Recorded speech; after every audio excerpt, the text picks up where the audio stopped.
everyone, welcome back. I hope you all had a wonderful week. Thank you so much for stopping by and spending time with me today. Today's video, we're going to be doing our week 3 check-in for paycheck number 2 for the month of August. I'm going to go ahead and just jump right in. I'll get you guys switched over to the transaction log and we'll get started. Right, here we are at my transaction log and my weekly check-in sheet for variable expenses. This is where I start my reconciliation of transactions for the week. As I mentioned, this is for paycheck number 2.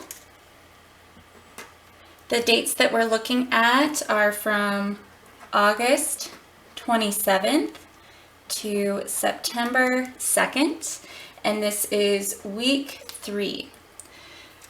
These are our family's different variable expenses, and each paycheck covers 2 weeks worth of variable expenses. So this is just how I track those expenses during my weekly check-in, and then I add the two together and put that information into my paycheck budget sheet. Over here is my transaction log. All of my variable expenses are highlighted in yellow over here. I'm just going to start at the top with groceries. And I find the last purchase I made for groceries. So we had to do a big haul on groceries because I had been working some later shifts at my job and hadn't been able to stop at Costco or do my usual grocery runs. So those of you who have been following probably noticed how last week when I did my week 2 check-in for paycheck number 1, we were under budget by a little over $150 on groceries.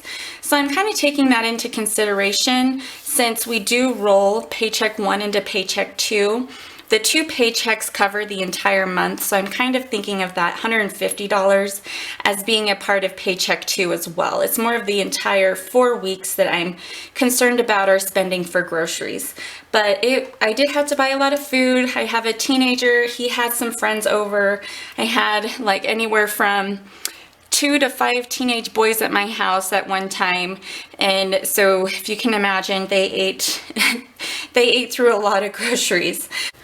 Okay, so I somehow had just like completely lost all of the footage of me putting these numbers in, but this just shows you how much we ended up spending on groceries this week. It was $435.05.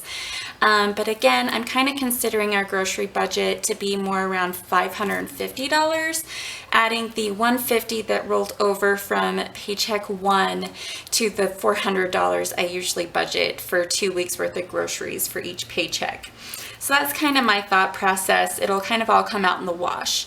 Eating out, I was out running errands with my youngest and had a craving for some Chick-fil-A, so we stopped and got some Chick-fil-A. That was our only eating out. We still have $88.98 remaining from the $100 I budget for that category. Household and pets, we had a lot to purchase for this category. We needed some medicine and food for our different pets that we have. And then at Costco, I also got stocked up on some household things. Gas, we filled up both vehicles, which it costs about $45-50-ish for each vehicle.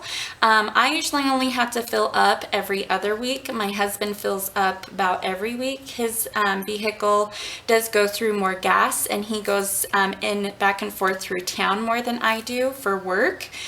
So we do still have $52.01 remaining in gas, and that should be plenty to fill up his vehicle next week. My husband spent $34.78 this week. He has $5.22 remaining from the $40 that I budget for us. The kids and I did not spend anything, so we still have our allocated amounts. And then this unbudgeted, my husband needed to get a mask or some more masks from Amazon. That one was right here. So he's required to, wear masks at work, of course. My work thankfully provides our masks. His work did provide a mask for the employees. It was very nice of them. But he also has just wanted to get some different ones. He has asthma, so you know, is more particular about the kind of mask that he's wearing, of course. But overall, we spent $713.06 out of the $915 that I budget for all of our expenses. So subtract that from $915 and we have $201.94 moving into week 4. But that's what our variable expenses look like for week 3. I'm now going to get you guys switched over to the paycheck budget sheet and we'll finish reconciling the transactions. Of course, you can see I've already done most of my check boxes because of this is just me coming back after I went to edit and noticed that I missed the footage of me plugging in these numbers. So yeah, technical difficulties, it's real life going on here. But I'll get you guys, you'll see the switch over to the paycheck budget sheet. All right, here we are at my paycheck budget sheet. If you feel that any of these sheets that you see me use during the videos would be helpful for you, these are ones that I have created myself and they are available on my Etsy shop.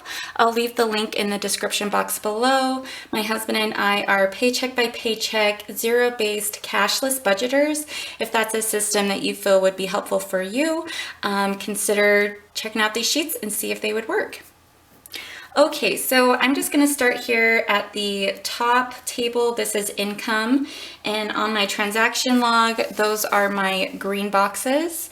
So the first green box, it was the last little line down here, is income 1, and that came in as expected on Thursday. It's direct deposited. It was above what I had expected, which I do underestimate my income. So it was $29.51.38. We'll check that box off, and this transaction log is reconciled. Next is, let's see, income number 2, and that one gets direct deposited on a Friday, and it was also more than expected. And it came in at $10.86.67. Next is Etsy. I did get some money from Etsy, so thank you to all of you who have been checking out the shop, and it's just so exciting to read your guys' reviews and your comments and to know that the sheets are really helping you. Because when I first started in September, I really just did not know where to begin, and that's kind of where I went to YouTube and got inspiration and kind of Frankenstein these sheets to work for how my mind thinks. Okay, so that is the income table. Now we're going to move down here to fixed expenses, and these are the bills. And those are the pink boxes on my transaction log. Okay, so the first one we can see that was for savings number 1, and it was as expected at $50. Next was the sinking funds transfer. Oh, you know what? I had written that wrong. It actually, I wrote 9:15, but it's supposed to be 9:35. That's what it's been. So I'll just change that, and that will bump this up by 20. So it did come in as expected. Okay. And then the mortgage payment was as expected at $14.0207. Down here, our before school program. So they charged us last week $5, or 2 weeks ago $5, and then last week they charged us $10.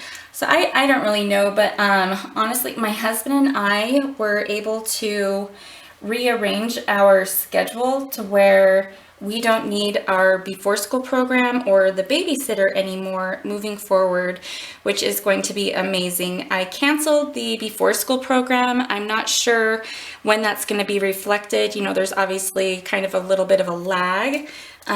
So we will see for that one. But I'm just, you know, keeping our fixed expenses lean and mean. Next is internet. That came out as expected at $94.99. And I mean, these are fixed expenses, so they should be fixed for the most part. All right, and let's see, our car, I did make that payment. I'm just waiting for it to come through. Daycare, I'm going to pay that tomorrow, and then we'll just see for week 3 for the rest of these, or for week 4, the rest of those to come through. Next, we'll come over to variable expenses. We'll wait until week 4 to add those two together. And I need to decrease this by $20 since I was off by $20 here. And next is sinking funds. So this table over here is just how I keep track of my sinking funds purchases or expenses within the different categories. I have a separate sinking fund closeout video where you can see all of my various categories, but on my transaction log, here, I'll scoot you guys over. I'm trying to figure out a good angle for you guys. On my transaction log, I highlight in blue my different sinking fund purchases. So I've already written them down, but there was more back to school. That's kind of just trickling in. Then there was clothes. I bought my daughter some little pants, and I bought a shirt for myself. So that's clothes for adults. And then down here, we'd purchased some mounts. I think it was during week 2, I talked to you guys about how I got some solar panel battery chargers for our outdoor cameras, and so my husband just got some mounts for those, and that came in under our home maintenance category. All right, so I'm just gonna go ahead and write those in. Back to school, we spent $22.03. My daughter's pants were $3.98. She likes those little leggings. They're really cute. They have little unicorns and stuff on them. Let's see, she's actually wearing them at school today. So, and then $15 for the wall mounts. All right, and then my last table is this debt table down here. And these are all of our different debts. I'll leave a link in the description box below if you guys want to see kind of where we started to where we are now. But this is what we're starting paycheck number 2 with, a balance of $64,000 in February. When we first looked at our debts, we were $102,000 in debt. So this is really exciting to see. We're currently focusing on paying down student loan number 2 and using Velocity Banking with our HELOC. And then these zero-based interest loans, we're just kind of paying them until they're completed. But none of those have come out yet. The car should come out. It's due to be paid off in December, which I am super excited about. But otherwise, that is going to wrap up all of the expenses and our weekly check-in for this week. I try to keep it short and sweet. Sorry if I felt a little rushed, but I was kind of trying to make sure I didn't get off on a tangent or anything. But I just enjoy talking with you guys and sharing our lives and our journey. But that's going to wrap up this video, you guys. I'm going to be posting a video tomorrow where I go over our paycheck number 1 forecast. And if you like this video, don't forget to give it a like or a thumbs up. And if you are not subscribed and you're enjoying the contents of this channel, don't forget to hit the subscribe button, and I will see you all tomorrow.